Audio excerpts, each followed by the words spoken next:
Hello' everyone, আজি মই কাবুলী বুটৰ ধুনীয়া টেষ্টি ৰেচিপি এটা বনাম বুলি ভাবিছোঁ আৰু আপোনালোককো দেখা বুলি ভিডিঅ'টো বনালোঁ।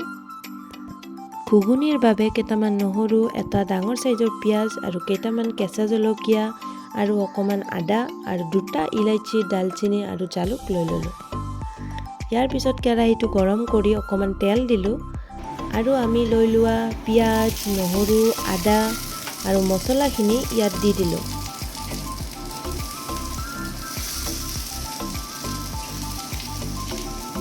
এতিয়া এইখিনি আমি ভাজি ল'ম। লগত অকণমান হালধি দি দিলোঁ আৰু এইখিনি লৰাই দিম আমি।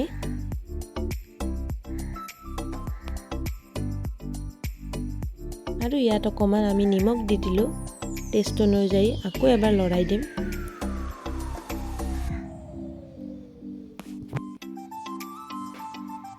এতিয়া ইয়াত আমি ৰেড চিলি দি দিম আৰু আপোনালোকে যদি জ্বলা কম খায় তো ৰেড চিলি একদম কমকৈ দিব, কাৰণ ইয়াত কেঁচা জলকীয়া দিয়াই আছে।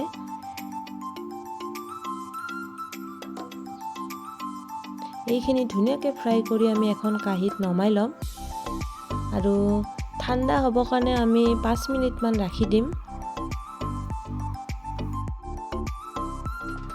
ঠাণ্ডা হোৱাৰ পিছত এইখিনি আমি এটা মিক্সিত গুড়ি কৰি ল'ম। এতিয়া কেৰাহীটো গৰম কৰি আকৌ অকণমান তেল দি দিলোঁ। তেলখিনি গৰম হোৱাৰ পিছত আমি ইয়াত অকণমান চেনি দি দিম, কাৰণ চেনিৰ পৰাই আমি কালাৰটো পাম। ইয়াতে ধুনীয়া কালাৰ এটা হৈ যায়। ইয়াৰ পিছত আমি দুটা শুকান জলকীয়া, দুটা তেজপাত আৰু অকণমান পিঁয়াজ দি লৈছোঁ। এতিয়া এইখিনি আমি অকণমান ভাজি ল'ম ৰঙচুৱা হোৱাকৈ।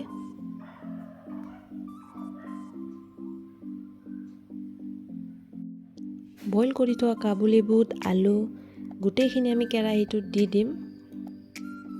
ভালকৈ আমি গোটেইখিনি দি দিম ইয়াতে আৰু লৰাই দিম অকণমান। তাৰপিছত আমি তৈয়াৰ কৰি থোৱা মিশ্ৰণখিনি আমি ইয়াতে দি দিম। গোটেইখিনি ভালকৈ ইয়াতে দি দিম।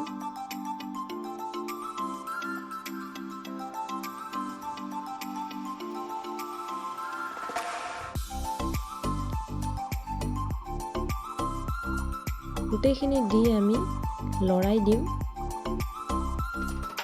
আৰু উতলাবলৈ আমি 5 মিনিটমান ৰাখি দিম। ঢাকনখন মাৰি দিম আৰু গেছৰ ফ্লেমটো আমাৰ চাব পাৰে হাই হৈয়ে আছে।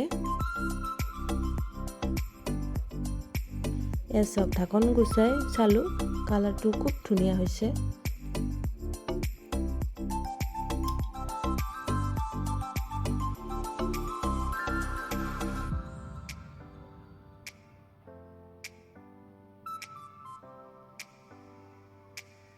এয়া চাব পাৰে আমাৰ ঘুগুনি ৰেডি হৈ গৈছে।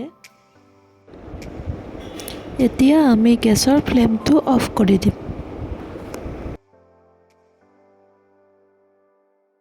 এয়া চাওক, আমাৰ ঘুগুনি লগত শুকান ৰুটি আৰু অকণমান চাটনিও বনালোঁ। বহুত টেষ্টি হৈছে খাবলৈ আৰু আপোনালোকেও ট্ৰাই কৰি চাব আৰু ভাল পালে লাইক, কমেণ্ট আৰু ছাবস্ক্ৰাইব কৰি দিব আমাৰ চেনেলটো। আজিলৈ আহিছোঁ, বাই বাই।